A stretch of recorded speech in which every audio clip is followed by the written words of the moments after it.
Mr. Hitchens, I wouldn't call myself a fan of yours, but I am a devout YouTube follower, so it's a pleasure to actually hear you in person. Thank you. I want to challenge an assertion in your book, and you argue that one of the reasons why religion poisons everything is because it's abusive to children.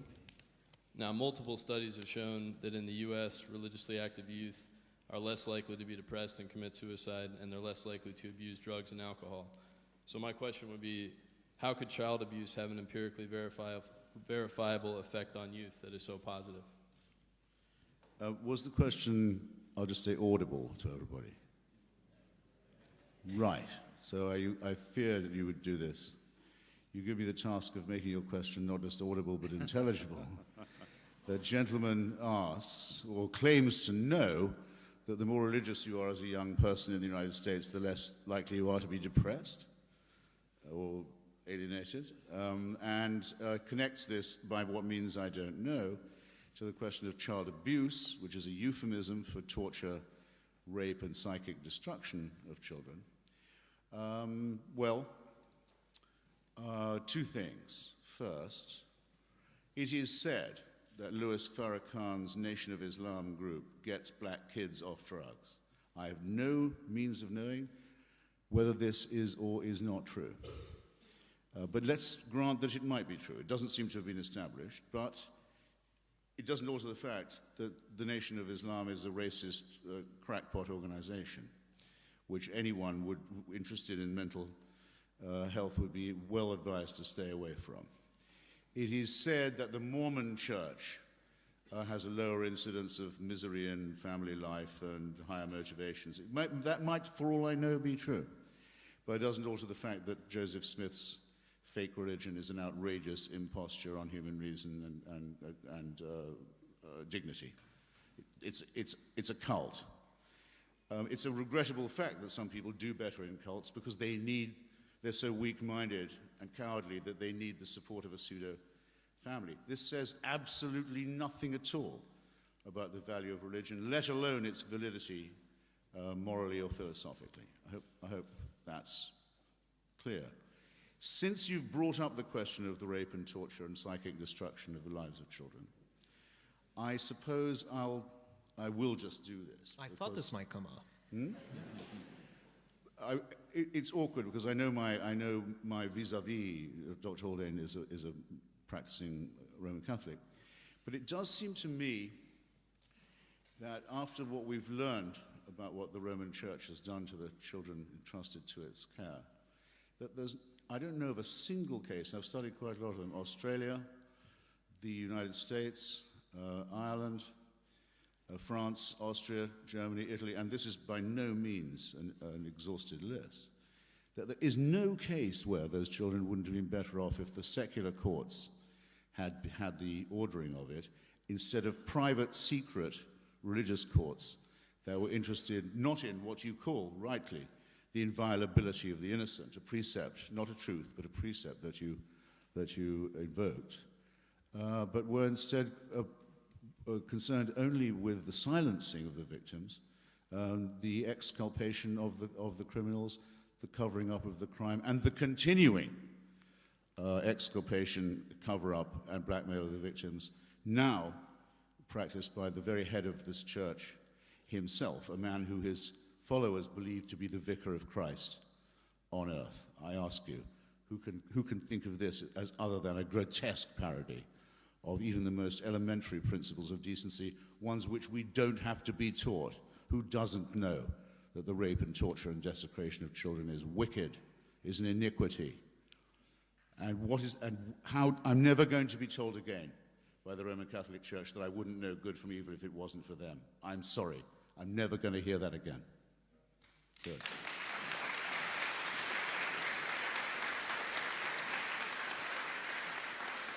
the front row there.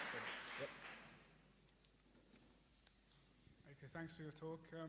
I don't think it's particularly productive to discuss what the substantive truth of, for instance, any one religion is, because obviously we can get into sort of hermeneutic debates and endlessly debate it. Can you give it some welly? Yeah.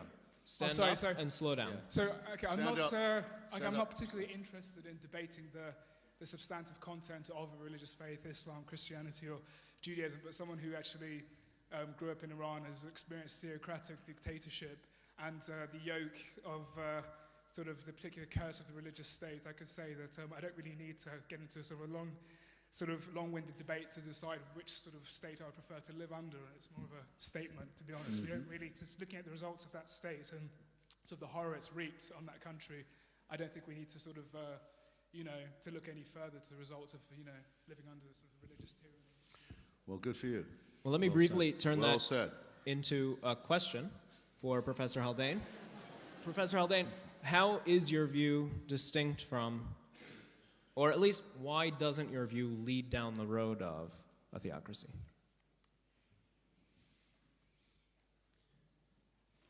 Well, look, a theocracy is a claim about the authority of a church or some religious structure to govern something like a state or to have jurisdiction over a population with the sphere of its liturgical and other practices, for example, that it would make law more generally.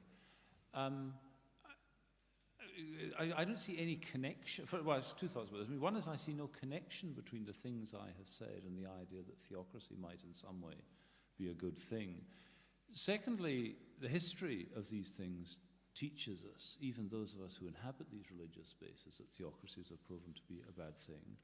But thirdly, one of the ways in which they've proven to be bad is that they're injurious to the religions themselves, that they actually corrupt the religious values themselves by bestowing upon the occupants of religious offices ambitions that are quite beyond that of proper spiritual care and what is the sphere of their competence. Absolutely. So I don't think that this is an issue as well, or let's put it this way, a religious believer who's interested in a theocracy seems to me as somebody who's more likely to be interested in power than they are in religious values. Bravo.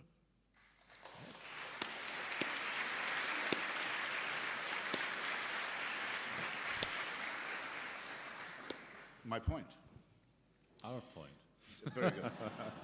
Is this distasteful to you? Well done. Too much agreement? We're not allowed to agree. No. Go ahead. Bring it Hi.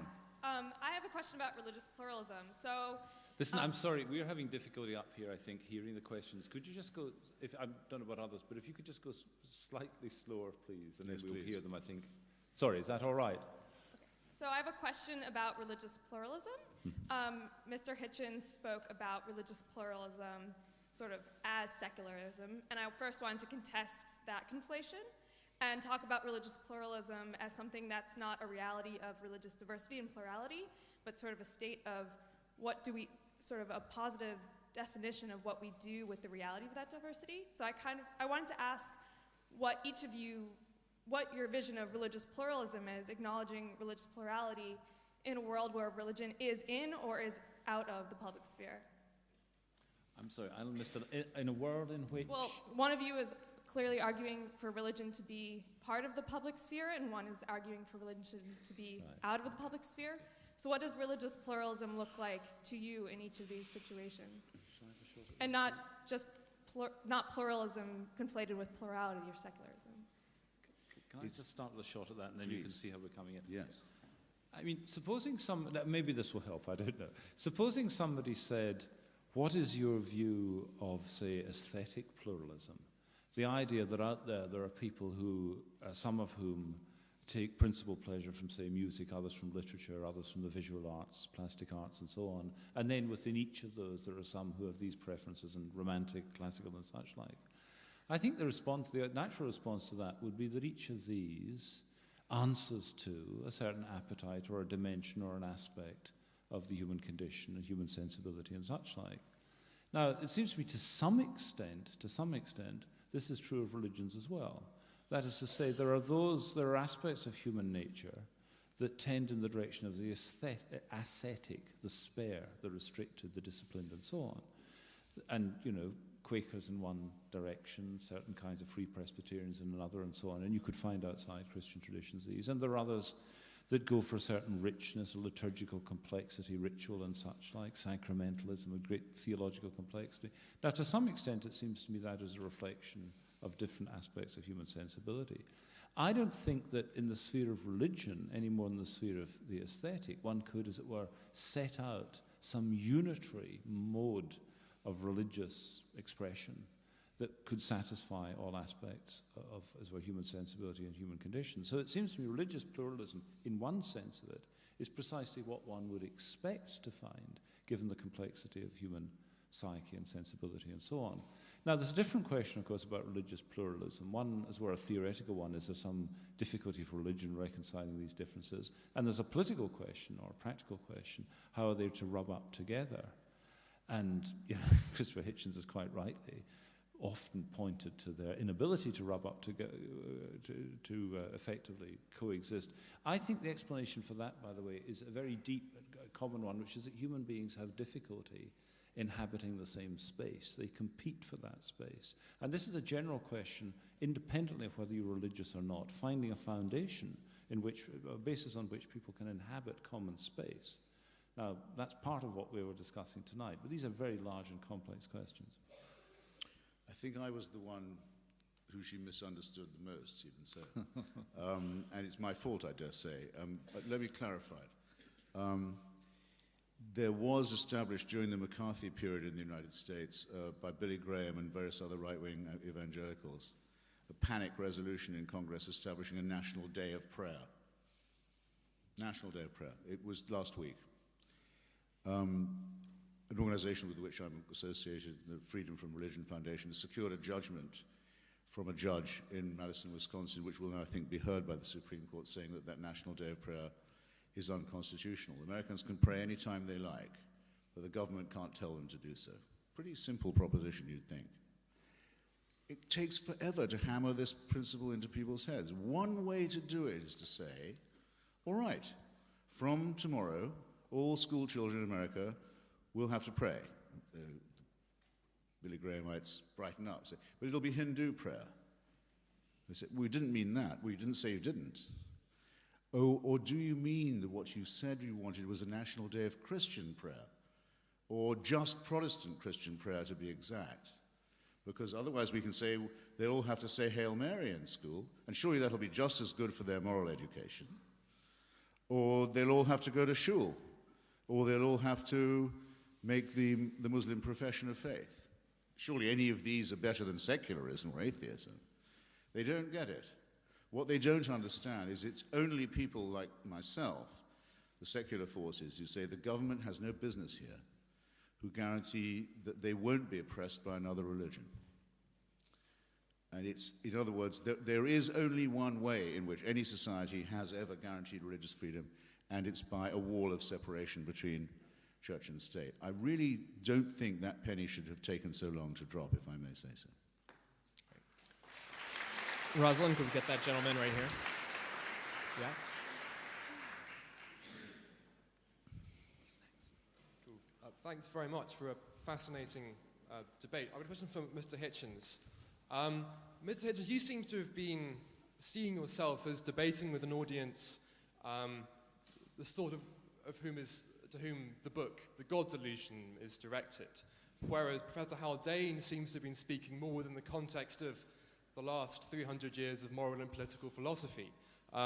In particular, people like John Rawls and Bernard Williams and Simon Blackburn. And so I want to get back to the question, which I think was the first that Professor Haldane asked, and which is specifically mentioned in the synopsis of this talk, which is, do you think, do you accept that the only way that you as a secularist can ground your normative conception of the person is simply to say, well, it's in my intuition as an evolved being, and if you don't share that intuition, then there's not much I can do to persuade you?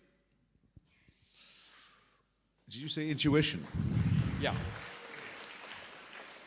Well, you've already earned your applause. I think it came too soon. Be careful about that. I simply don't share the grammar of your question. The feeling that I have of being an evolved member of a primate species is, excuse me, not an intuition. Hold on, so I think that wasn't my question at all. The question is, okay, well, right, you might have left that bit out there. We are all evolved members of the primate species. I accept that entirely. Now, having accepted that, yes, and living in a society where lots of us don't share religious intuitions. And you as a secularist, when it comes to debating within society and using reasons in public debate, what reason do you have when you're arguing in favor of things like fundamental human rights? What reason do you have to ground those rights and normative conceptions of the person? Well, first, I'm not taking a secularist position. I'm an atheist and anti-theist. The main common ground I have with Dr. Haldane is if I was a believer, I would still be for the separation of church and state for the excellently phrased reason that he gave. Remember how Dante says, I see the Pope is still fornicating with the emperor. That it isn't just that I don't want the society or the state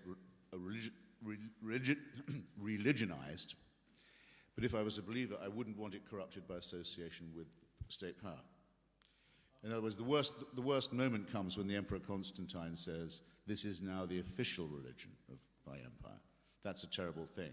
And we have parodic subversions of that, like the absurd appearance of that sheep-faced loon, Rowan Williams, in the House of Lords. A place which he has no right to legislate just because he's a bishop. But that I would say if I was an Anglican. When you said, what's my grounding? How do I know there are such things as human rights? I don't. I don't know there are such things. I have a very strong suspicion that Bentham might have been right about that. That they're certainly not from God, because if they were, a few more people would have them, or have had them. The concept is only a few hundred years old. It had to be wrung out of the bogus concept that there was a right, but that it was a divine right and only for kings. It's an attempt to negate and spread that, made by Thomas Paine. My strong suspicion is also you don't get the rights you don't fight for. So that's my grounding. I think our position there is about as tenuous as our position as a primate species on a rather dodgy planet. All right, do we have unsupervised.